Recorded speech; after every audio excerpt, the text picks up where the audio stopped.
আমি যে ইতিমধ্যেই জাগ্রত চেতনার প্রথম খণ্ড, দ্বিতীয় খণ্ড, তৃতীয় খণ্ড এই 3টে রিভিউ আপনাদের দিয়ে দিয়েছি। যদি আপনারা না দেখে থাকেন তাহলে আগে এই 3টে রিভিউ দেখুন। কারণ এখানে আমি যে শুধু বইটার রিভিউ দিচ্ছি তাই না, আপনারা খেয়াল করেছেন আমি যখন কোনো বইয়ের রিভিউ দিই তখন আমি নিজের উপলব্ধি এবং অন্যান্য বই থেকে যে জ্ঞানগুলো পাই সেগুলোকেও আপনাদের কাছে ছড়িয়ে দেওয়ার চেষ্টা করি। তো অবশ্যই রিভিউগুলো দেখুন, আপনারা কিছু শিখতে পারবেন, জানতে পারবেন। আজকে আপনাদের জাগ্রত চেতনার 4র্থ খণ্ডের রিভিউ দেবো। এই বইটা বাকি বইগুলোর তুলনায় একটুখানি মোটা। বাকি বইগুলো যদি আমি কম্পেয়ার করি তাহলে এই বইটা একটু বেশ মোটা আছে, এর পৃষ্ঠাও অনেক কটা আছে এবং এই বইটা অনেক ভালো, আরও বেশি, কারণ এখানে প্রশ্নোত্তর আছে, মনোসংযমের কৌশল আছে, মৃত্যুর পরে জীবন আছে। এটা হচ্ছে মূলত টেক্সট বুক, ভক্তি বেদান্ত ইনস্টিটিউটের ইসকন ইউথদের ফোরামের টেক্সট বুক। এখানে অনেক কিছু আছে, কিছু প্রশ্নোত্তর আছে, পারমার্থিক জ্ঞান, বেদ কী, যেখানে অনেক প্রশ্নোত্তর আছে যেগুলো আমি আর বলছি না, বিভিন্নভাবে গ্রাফিক্সের মাধ্যমে বোঝানো হয়েছে, যেটা আমার খুব ভালো লেগেছে। দেহত্যাগকালে যে গতি হয়, দেহত্যাগের সময় কী গতি হয়, যেমন হচ্ছে ব্রহ্মবিদগণের ক্ষেত্রে ব্রহ্মজ্যোতি প্রাপ্ত হয়, সকাম কর্মীরা চন্দ্রলোকে গমন, পরে মর্তে প্রত্যাবর্তন করে, শুক্লমার্গে দেহত্যাগ করলে জড়জগতে ফিরে আসতে হয় না, কৃষ্ণমার্গে দেহত্যাগ করলে পুনরায় জড়জগতে ফিরে আসতে হয় ইত্যাদি। আর উভয় মার্গকে ক্লেশকর জেনে সর্বদাই কৃষ্ণভাবনে নিয়োজিত থাকলে আদি শাশ্বত পরমধামে ভগবৎ সান্নিধ্য লাভ হয়। শুদ্ধ ভক্তের বিশেষ গুণটি কি, যেটা আমি বলেছিলাম গতকাল, আপনাদের বলবো। শুদ্ধ ভক্তের একটি বিশেষ গুণ হচ্ছে যে তিনি স্থান কাল বিবেচনা না করে অবিচলিতভাবে সর্বদাই শ্রীকৃষ্ণের চিন্তা করেন, ফলে তার কাছে কোনো বাধা বিঘ্ন আসতে পারে না। আমাদের কিন্তু ভগবান রক্ষা করেন, কিন্তু তার জন্য আমাদের শুদ্ধ ভক্ত হতে হবে। পুণ্যতিথিতে কেন উপবাস করা উচিত নয়? ভক্তিযোগের কতগুলি ক্রিয়া অবশ্য পালনীয়, যেমন একাদশী, জন্মাষ্টমী আদি পুণ্যতিথিতে উপবাস করা। এই সমস্ত বিধি বিধান মহান আচার্যদের দ্বারা নির্দেশিত হয়েছে। যারা চিন্ময় জগতে পরম পুরুষোত্তম ভগবানের সান্নিধ্য লাভ করতে প্রকৃত প্রয়াসী, তারা অবশ্যই নিষ্ঠা সহকারে এগুলি পালন করবেন। এই সমস্ত বিধি কঠোরভাবে পালন করলে অবধারিতভাবে বাঞ্ছিত ফল লাভ করা যায়। এরকম অনেক প্রশ্ন আছে, আমি সব প্রশ্ন তো এভাবে আপনাদের পড়ে দিতে পারবো না, সেটা সম্ভব না।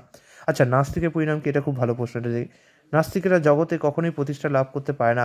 দিন কতক তারা লাফালাফি করে, পরিশেষে দৈব প্রভাবে ঠান্ডা হয়ে যায়। বৈষ্ণব বিদ্বেষের ফলে নাস্তিকদের ঐহিক মানে জীবদ্দশায় ও পারত্রিক মানে মৃত্যুর পরে অমঙ্গল ঘটে। বা ভালো তো দিয়েছে। ভক্তি অভক্তি কি? ভক্তি বলতে সাধন ভক্তি, ভাব ভক্তি, প্রেম ভক্তি, এক কথায় কৃষ্ণ সেবা বোঝায়। অভক্তি বলতে অন্নাভিলাষ, কর্ম, জ্ঞান, যোগ এবং তাদের মিশ্রণে অনেক প্রকার কৃষ্ণবিমুখতা। সোজা কথায় কৃষ্ণকে সেবা করলে সেটা ভক্তি, কৃষ্ণকে সেবা না করলে সেটা অভক্তি। আপনি বলতে পারেন, যদি আপনি কালী পূজা করেন, শিব পূজা করেন বা অন্য দেবদেবী পূজা করেন, সেটা কি ভক্তি?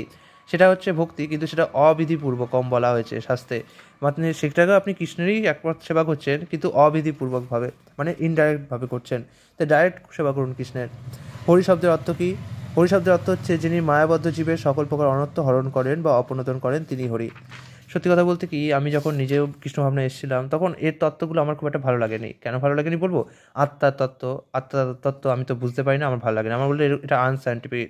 তারপর একটা তত্ত্ব যে অন্যান্য দেবদেবীদের করা, যে দেবদেবীদের যারা পূজা করে অল্প বুদ্ধি সম্পন্ন, এটা আমার ভালো লাগেনি। আমার মনে হতো দেবদেবীরা কৃষ্ণ সব সমান সম্পন্ন, এই আবার কী বলছে, কৃষ্ণকে বেশি উচ্চতা দিচ্ছে। কিন্তু পরে যত আস্তে আস্তে শাস্ত্র পড়েছি, এইটাই হচ্ছে অসুবিধা। যখন আমরা অল্প একটু শাস্ত্র পড়ি আমরা ভাবি কত কিছু জেনে গেছি, কিন্তু যখন আমরা আরও শাস্ত্র অগ্রসর হতে থাকি তখন ভাবি আরে আমি তো কত কম জানতাম, কত ভুল জানতাম। আমারও সত্যি খুব খারাপ লেগেছে যে আমি এরকম ভাবনা পোষণ করতাম। কিন্তু তারপর আরও আমি, যাই হোক, ভগবানের কৃপায়, গৌরাঙ্গের কৃপায়, গুরুদেবের কৃপায় আমি যে শাস্ত্র পড়া ছাড়িনি, এটা আমার পক্ষে এক শুভদা ফল নিয়ে এসছে, যে আমি আস্তে আস্তে জানতে পেরেছি। নাহলে আমিও ছিলাম প্রচণ্ড জড়বাদী, আমার মতো জড়বাদী। মানে আমি ভগবানের সেবা করছি মাত্র 1 বছর ধরে, 2023-এ, 2021-এ একটুখানি ভগবদ্গীতা পড়েছি। কিন্তু সত্যি কথা বলতে কি, এতগুলো বছর ধরে যত আনন্দ পাইনি, তত এই বছরে, এই 1-2 বছরে তার থেকে অনেক অনেক গুণ বেশি আনন্দ পেয়েছি।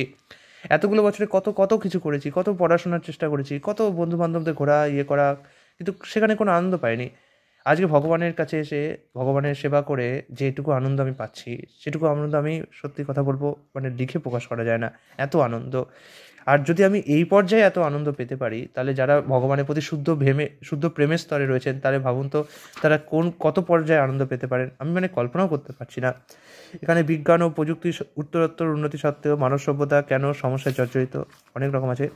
তারপরে এখানে পেছনের দিকে আমি দেখলাম যে কর্মবন্ধ এবং পুনর্জন্মতে কীভাবে মুক্ত হওয়া যায়, মানে বিভিন্ন যে প্রশ্নোত্তর আছে তা না, বিভিন্ন ছোটো ছোটো প্রবন্ধও আছে। আর পেছনে আছে হচ্ছে বিভিন্ন আমাদের আচার্যবর্গদের জীবনী, যেমন জীব গোস্বামী আছে, অদ্বৈত আচার্য প্রভুর আছে, সংক্ষিপ্ত জীবনী, ঠিক আছে। তারপরে এদিকে যদি যাই, রঘুনাথ গোস্বামী, তো এই বইটাও খুব ইম্পর্টেন্ট।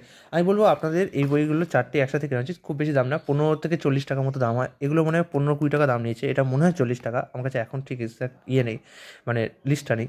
যাই হোক, মায়াপুরে যান, বইটাই কিনুন। আমি আমার ছাত্রদের, আমার পাড়া প্রতিবেশীদের যাদের কাছে চিনি তাদের বলি যে আপনারা মায়াপুরে শুধু ঘুরতে যাবেন না, ভক্তদের সঙ্গ করতে যান। যদি আপনাদের ভক্ত সঙ্গ করতে লজ্জা লাগে তাহলে সেক্ষেত্রে আপনারা অন্তত বইটা কিনুন। যদি আপনাদের মায়াপুরে দান দিতে লজ্জা লাগে বা মনে হয় ভগবানকে দান দিলে কী পাবো, তাহলে আপনারা অন্তত বই কিনুন। মানে দান দেওয়া তো অবশ্যই উচিত, কিন্তু যদি দান দিতে হাত কুণ্ঠা বোধ হয় তাহলে বই কিনুন।